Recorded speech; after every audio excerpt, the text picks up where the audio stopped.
जय जय रघुवीर समर्थ श्री राम समर्थ.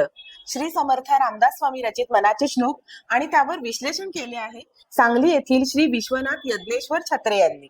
आज आपण 38व्या श्लोकाचे विश्लेषण ऐकणार आहोत. गेल्या 12 श्लोकांमध्ये समर्थांनी आपल्याला श्रीरामांच्या महानतेचा परिचय करून दिला. असे महान श्रीराम आपल्या दासाची कधीही उपेक्षा करत नाहीत असे सांगून त्यांनी राम भक्तांना आश्वस्त केले. त्यांच्या श्रेष्ठत्वाचे दाखले देताना ते म्हणाले, त्यांना पाहून काळाचा थरकाप उडतो. त्यांच्या इच्छेनुसार त्यांनी सर्व अयोध्या विमानातून वैकुंठाला नेली. त्यांच्या लीलेचे गुणगान तिन्ही लोकात केले जाते. त्यांचे स्मरण शंकर आणि पार्वती नित्य करतात. त्यांचे वर्णन करताना वेदांनी हात टेकले. त्यांनी हनुमंत आणि बिभीषण या त्यांच्या दोन्ही दासांना चिरंजीव केले. मी सर्वांचा भार वाहीन असे त्यांनी वचन दिलेले आहे. ते सदा सर्व काळ भक्ताच्या समवेत असतात. ते भक्तांच्या संकट समयी तत्परतेने धाव घेतात. सुखानंद आनंद कैवल्यदानी असलेले श्रीराम त्यांच्या दासाची कधीही उपेक्षा करत नाहीत.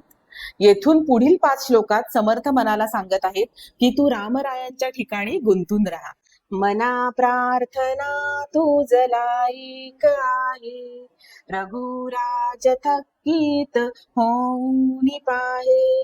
अवज्ञा कदा हो यदर्थी न कीजे, मना सज्जना राघवी वस्ती कीजय. जय जय रघुवीर समर्थ. माणसाचं मन हे मोठं बलाढ्य असतं. त्याने ठरवलं तर ते शरीरात असलेल्या आत्म्याला मुक्त करू शकतं. त्याचे हे सामर्थ्य लक्षात घेऊन समर्थ मनाला विनवत आहेत.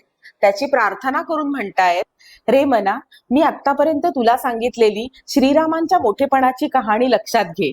म्हणजे त्यांच्याकडे पाहताना तुला हे सर्व आठवेल आणि त्यांना नमस्कार करताना तू त्यांच्या पराक्रमाने थक्क होशील.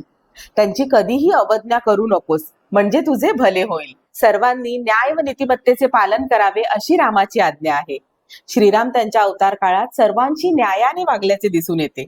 न्यायाने वागणे म्हणजे कर्तव्य म्हणून ज्याच्यासाठी जसे वागणे आवश्यक आहे तसे कोणतीही अपेक्षा न ठेवता वागणे. त्याप्रमाणे रामाच्या दासांनी वागावे अशी श्रीरामांची आज्ञा आहे. तसेच सर्वांनी नीतिमत्तेचे पालन करावे असेही ते सांगतात. याप्रमाणे नीतिशास्त्रानुसार विचार करून जे निर्णय घेतील आणि त्याप्रमाणे वागतील त्यांची वर्तणूक कायम अचूक होत राहील.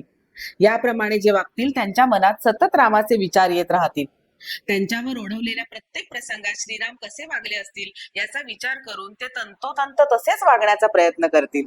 अशा सततच्या रामरायाच्या चरित्राच्या चिंतनाने त्यांचे मन सतत राघवांच्या जवळ वस्ती करेल. समर्थ आयुष्यभर असे वागले आणि आपल्या मनाने तसे वागावे अशी समर्थांची अपेक्षा आहे.